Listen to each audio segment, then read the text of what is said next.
Assalamualaikum warahmatullahi wabarakatuh. Bismillah walhamdulillah wassalatu wassalamu ala rasulillah Sayyidina wa maulana Muhammad bin Abdullah wa ala alihi wa sahbihi wa man walah. Rabbi shrah li sadri wa yassir li amri wahlul 'uqdatam min lisani yafqahu qawli. Subhanaka la ilma lana illa ma 'allamtana innaka antal alimul hakim. Amma ba'du. Hadirin jami'iyah tahlil ar-rahmain rahmat Allah Subhanahu wa taala. Syukur alhamdulillah di malam hari ini Allah Subhanahu wa taala masih mentakdir kita dalam keadaan sehat walafiat sehingga kita bisa memulai kembali acara rutinitas kita, yaitu membaca Yasin dan tahlil setiap bulannya yang diperuntukkan untuk orang tua kita atau keluarga kita semua.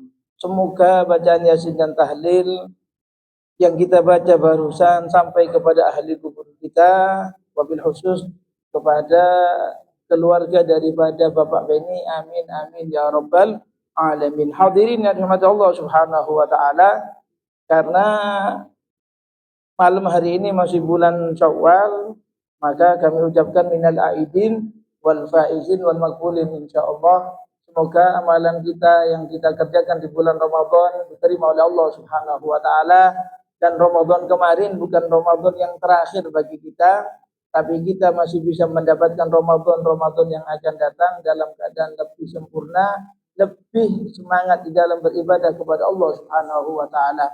Amin amin ya rabbal alamin. Hadirin yang dirahmati Allah Subhanahu wa taala, melanjutkan kajian daripada hadisnya sesuai yang dulu sebelum Ramadan, membaca hadis urutan yang ke-17. Bunyi daripada hadisnya yang ditulis oleh Sayyidil Habib Umar, itu yang berbunyi khamsun min haqqil muslim alal muslim, raddut tahiyyah wa ijabatud da'wah.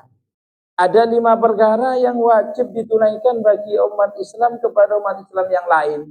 Di antaranya nomor 1 kemarin masalah salam, dan pembahasannya sudah insyaallah sudah sedikit gamblang. Masalah salam kemarin sudah dibahas, itu yang nomor 1. Sekarang insya Allah akan membahas masalah wa ijabatul dakwah, yaitu mendatangi undangan. Apa hukum daripada mendatangi undangan? Di sini dikatakan oleh para ulama, orang yang mengadakan undangan itu biasanya namanya tidak keluar dari 6 nama. Ditulis oleh Sahibul Kitab Majmu'. Di situ dikatakan acara walimah itu ada, undangan itu ada 6. Yang pertama al-walimah. Kalau walimah itu untuk kemanten baru.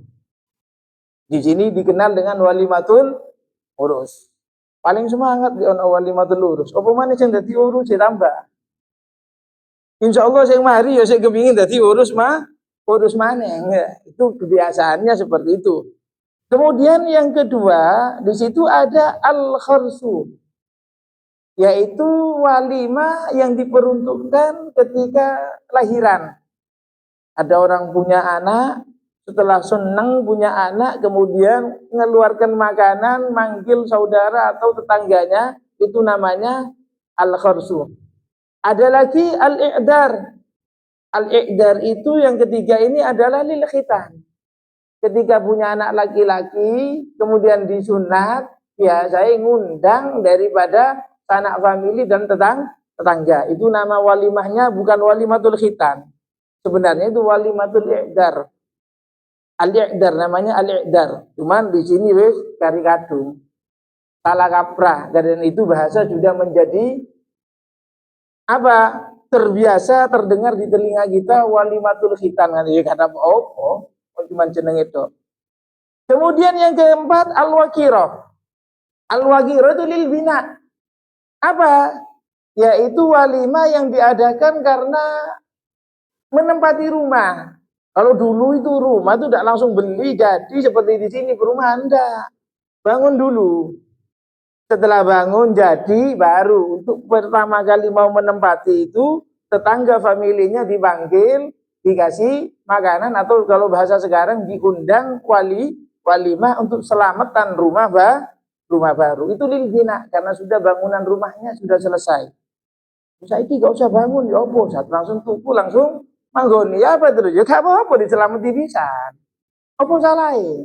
Apalagi kalau dalam selamatannya di situ dibacakan Al-Quran, dibacakan Maulid, dibacakan manakib dan lain sebagainya, tentunya itu akan lebih menjadikan rumah itu insya Allah lebih mendatangkan keberkahan. Kemudian yang kelima ada walimah an-naqi'ah. Naqi'ah itu walimah untuk orang yang datang dari bepergian. Entah itu umroh, haji. Kalau dulu umroh dan haji itu lama. Saya punya saudara daripada nenek itu haji dulu setengah tahun. 2 bulan perjalanan, 2 bulan ada di Mekah, 2 bulan pulang. Dan tidak ada WA yang bisa dilihat. Ini enak.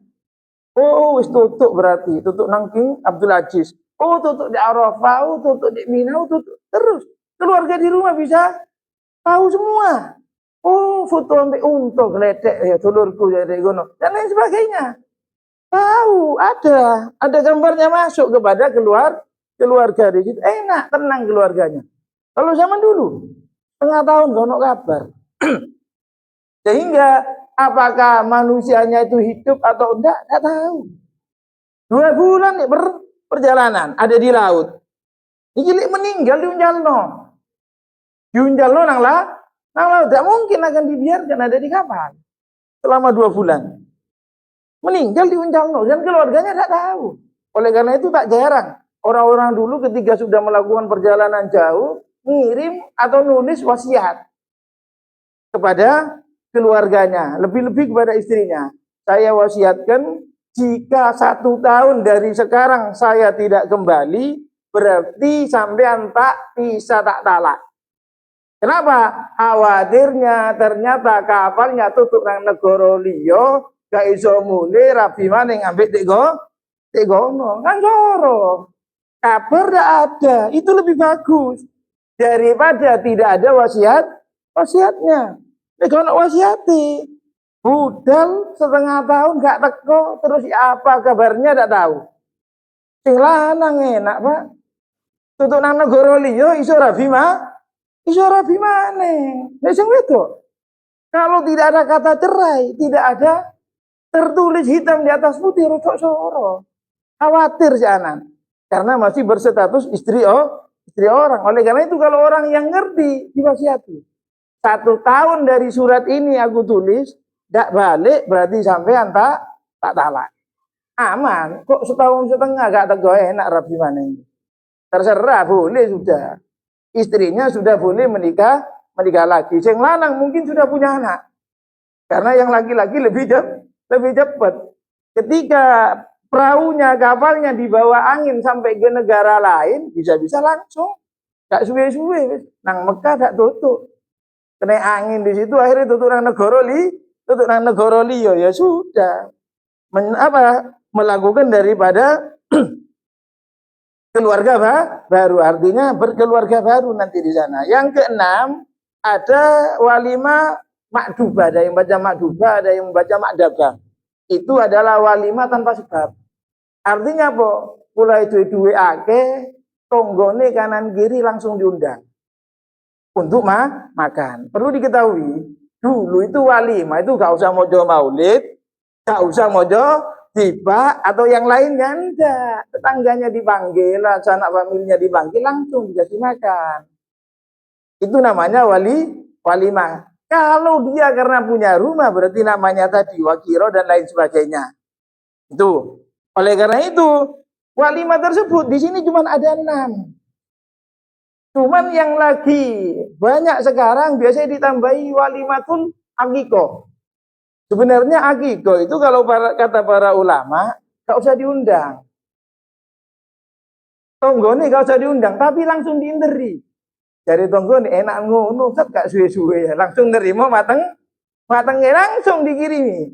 Ada masalah itu yang utama seperti itu awalnya. Cuman biasanya orang yang ngadakan walimah akikoh itu ingin orang-orang kumpul, kemudian baca maulid, kemudian minta doa. Ya tidak ada masalah.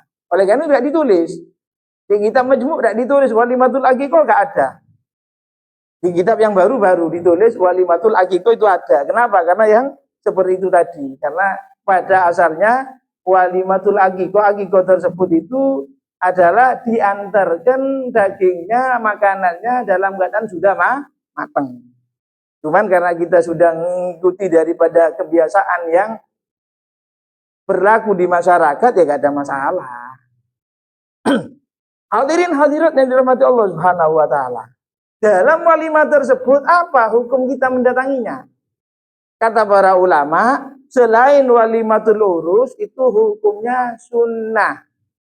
Kalau walimatul urus hukumnya wajib fardu ain.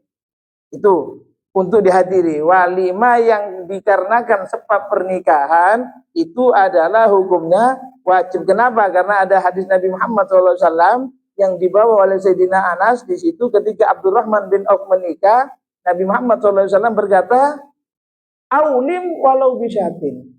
Wahai Abdurrahman, adakanlah walimah walaupun cuma dengan memotong satu kambing. Zaman dulu gak repot. Kambing dipotong, makanan seadanya cukup. Bisa iki. Kambing dipotong, jajannya sak macam terus dan lain sebagainya. Akhirnya ya rusak kerepotan. Mungkin kalau kambingnya 2 juta, lain-lainnya bisa 3 juta. Akhirnya tambah bengkak. Sehingga ya apa? Jarang akhirnya yang mengadakan walimah. Dan walimatul urus itu sebenarnya dilakukannya mulai akad. Oleh akdun nikah itu sudah bisa. Cuman yang paling afdol bahkan dikatakan oleh para ulama, Nabi Muhammad SAW tidak pernah mengadakan walimatul urus tersebut kecuali sudah melakukan hubungan suami istri. Oleh karena itu kata para ulama, lebih ditekankan lagi walimatul urus itu walimah yang diadakan setelah menikmati daripada hidangan Allah surga dunia. Yaitu suami dan istri sudah berhubungan, maka suami mengadakan walimah itu hukumnya sunnah yang sangat dianjurkan. Sebagian ulama menyatakan itu wajib. Bagaimana kalau undangan daripada walimah tersebut? Walimah daripada walimatul urus, hukum mendatanginya wajib, namun ada beberapa syarat. Di antaranya syarat yang pertama, alla yakhussu sahibud da'wa biha al-aghniya wahdahum. Yang mengadakan walimah tersebut yang diundang tidak boleh khusus orang-orang kaya. Kalau yang diundang dipilih, yang sugih-sugih itu ke tempat ustaz itu yang melarat ngomong, ustaz gak usah tegur. Ya, kenapa? Karena yang demikian itu tidak bagus. Ketika yang mengadakan acara itu menghususkan yang diundang itu orang-orang kaya, maka tidak dianjurkan untuk datang atau tidak wajib datang. Makanya sampean harus tahu iki sapa sing diundang. Oh sing diundang sing sugih-sugih tok kan. Sing melarat gak diundang, gak usah teko. Tak wajib. Lagian kalau kita ngundang orang-orang yang kaya, kata para ulama itu ganjarannya sedikit. Ya, kok ngono Satya? Kalau orang kaya diundang, kemudian dikasih makan enak, itu sudah biasa makan enak, syukurnya kurang. Tapi kalau yang diundang orang melarat, dikasih makan yang enak, syukurnya luar biasa. Dari menyenangkan daripada hati orang melarat itu, pahalanya jauh lebih besar. Oleh karena itu kalau orang-orang dulu justru yang diperhatikan ketika punya acara itu adalah orang-orang yang tidak punya. Kenapa? Diharapkan doanya keluar dari hati yang tulus karena bahagia mendapatkan penghormatan yang luar biasa. Itu yang pertama. Yang kedua, ayyakuna da'i musliman wal mad'u musliman. Yang ngundang harus orang Islam dan yang diundang juga harus orang Islam. Kalau yang undang bukan orang Islam, tidak wajib bagi kita umat Islam untuk datang kepada undangan tersebut. Kalau yang diundang orang Islam dan yang undang bukan orang Islam, ya tidak wajib. Atau dibalik. Orang Islam ngundang non-muslimnya apa terus? Tidak wajib datang. Yang diundang itu ketika beda agama, tidak wajib datang. Ini yang kedua. Yang ketiga, ayyada'uahu fil yaumil awal. Hendaknya acara tersebut ada di hari pertama. Ketika seseorang punya acara walimah, undangannya 3 hari. Ya apa terus? Kok kita diundang ada di hari kedua, maka hukum datangnya sunnah. Kalau di hari pertama hukumnya wajib. Kalau dia ngadakan acara berhari-hari, hari pertama wajib, hari kedua hukumnya sunnah. Hari ketiga hukumnya makruh. Hari keempat ning sore makruh berarti. Ya, terus artinya apa? Ketika sudah diundang bukan di hari pertama, maka hukum mendatangi undangannya tidak wajib. Itu yang ketiga. Ada 6, tenang aja. Tinggal 3 lagi. Yang keempat, ayat uwahu litawaddud wa taqarrub. Hendaknya yang undang tersebut itu punya tujuan karena agar supaya terjalin hubungan saling mencintai, saling mengakrabi. Itu yang perlu. Kalau bukan karena itu, kenapa kok diundang? Karena kok gila diundang. Iso-iso moro apa? Kalau orang dulu tuh ada di desa, cuman ya tidak tahu di sini. Karena kalau di desa tuh pernah ada acara ketika ada tetangga yang tidak seneng, sekone gak mateng-mateng. Sing adang itu. Iya, boleh. Mereka memang seperti itu ya apa? Tak harus datang. Kalau memang dia diundangnya karena ada rasa saling mencintai, saling untuk supaya akrab satu sama lain, maka hukumnya wajib untuk didatangi. Yang kelima, alla yakuna da'i dzaliman aw syariran aw sahiba malin haram. Yang ngundang itu bukan orang yang perbuatannya jelek, juga bukan orang yang pekerjaannya jelek. Kalau dia seorang rentenir, bagian sing keliling nganakno duit, ya apa? Maka tidak wajib untuk mendatanginya. Nak usah tunggu cedek. Silahkan kalau memang karena apa? Dilihat orang tidak enak, silahkan. Cuma hati-hati. Ketika yang undang itu adalah orang yang jelas-jelas dari penghasilan haram, jangan sampai masuk ke perut kita. Apalagi masuk ke anak kita atau ke keluarga kita, itu sangat dijaga. Saya alhamdulillah dapat cerita dulu, mertua itu kalau diundang orang yang pekerjaannya gak jelas, pekerjaannya banyak mendekati kepada yang haram, mesti gak sampai rumah. Amplop aja deh. Kalau diundang itu langsung, kalau pulang dari acaranya itu cari tukang becak yang paling melarat. Jika nonton tukang becak tersebut berkate sa amplop-amplope. Itu. Kalau saat sekarang rotok di fanatiki rupanya ya. Cacane gak gelem, duwi gelem apa wae ganti ban jare di kono ya Allah. Ya, ada perbedaan lah gak dibangan. Yang penting gak dibangan sakarepe. Yang jelas berarti apa? Kewaroan manusia di zaman akhir sudah tidak seperti manusia zaman dulu. Yang keenam, alla yakuna hunaka mungkarun. Hendaknya dalam acara tersebut tidak ada kemungkaran. Karena saya sih ingat dulu itu kalau ada kawinan biasanya ono ludruke dan ada pomere, ada minuman keras. Ya mungkin ludruke di hari keberapanya, tanggapan di hari keberapanya. Cuman ketika homer diminum di situ, nggak usah hadir. Kecuali dengan hadirnya sampean homer iso dibuat, wajib hadir. Contoh, ada kiai yang sangat disegani, ada kiai yang sangat dihormati, kok anak buahnya, kok tetangganya di situ ngadakan acara, kemudian apa kiainya diundang. Dan di acara itu biasanya dikasih minuman homer. Tapi ketika kiainya datang, homernya pasti akan dibuang, homernya pasti akan disingkirkan, maka datangnya kiai yang seperti itu hukumnya wajib. Kalau memang tahu akan menjadi sebab kemungkarannya akan hilang. Cuman kalau enggak bisa menghilangkan daripada kemungkaran, maka sikap yang baik bagi kita, bagi kiainya tersebut, yaitu tidak menghadiri undangan tersebut. Hadirin yang dirahmati Allah Subhanahu wa taala, kalau yang diundang ternyata puasa ya apa? Diundang walimah pas ngelagoni poso Senin Kemis, atau Syawal 6 dino. Karena ini masih momen Syawal mungkin. Kalau kiai-kiai dulu Syawalnya diambil dari setelah Lebaran langsung.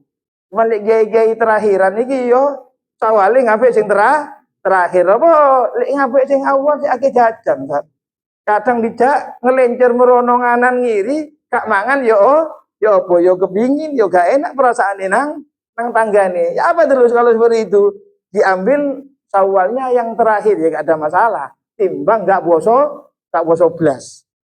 Kalau diundangnya dalam keadaan berpuasa, maka kata para ulama, puasa itu tidak menjadi alasan untuk tidak hadir. Karena dikatakan oleh para ulama, yang wajib itu adalah menghadiri undangan, bukan makan daripada makanan undangan.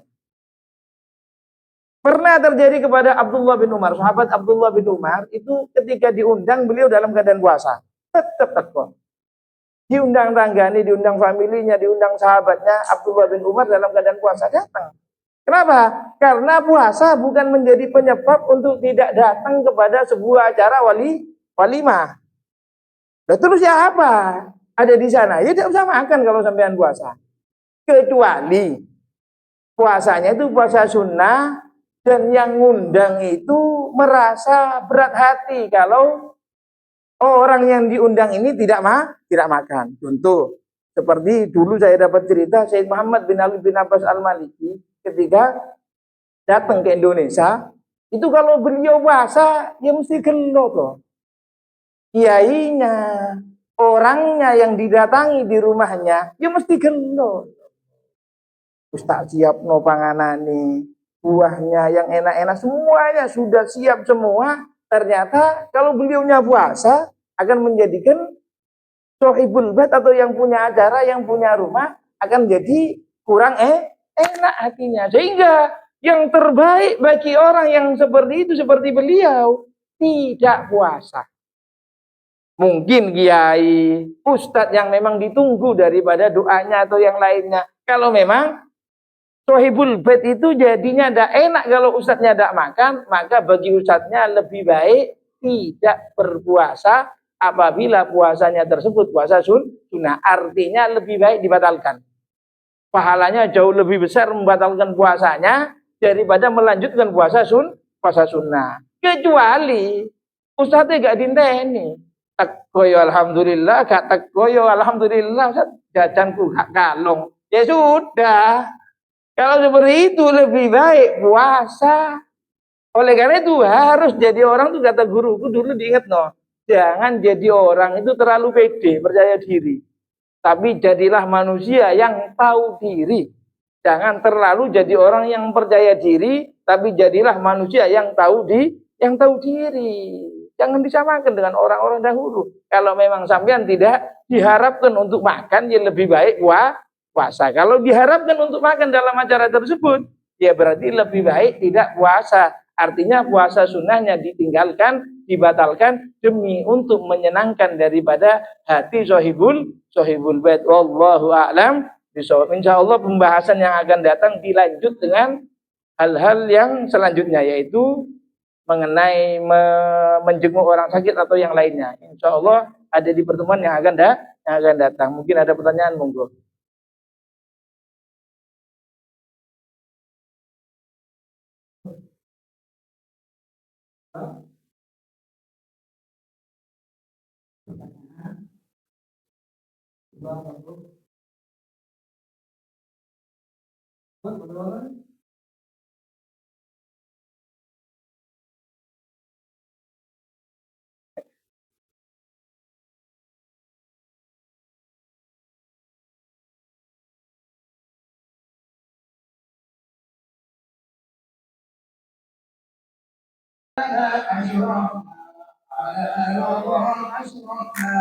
رتب علينا التوبة والمسلم كل حربة واستر لنا العورات وآمن الروعات واغفر لوالدينا عبدي ومولودينا والآل والإخوان وسائر الخلان وكل محبة أو جيرة أو صحبة والمسلمين أجمع آمين يا رب أجمع قولا وجودا منا لا باكتساب منا بالمصطفى الرسول نهضى بكل سور صلى وسلم ربي عليه عد الحق وآله وصحبه على نفش الصحب والحمد لله البر والثناء الفاتحة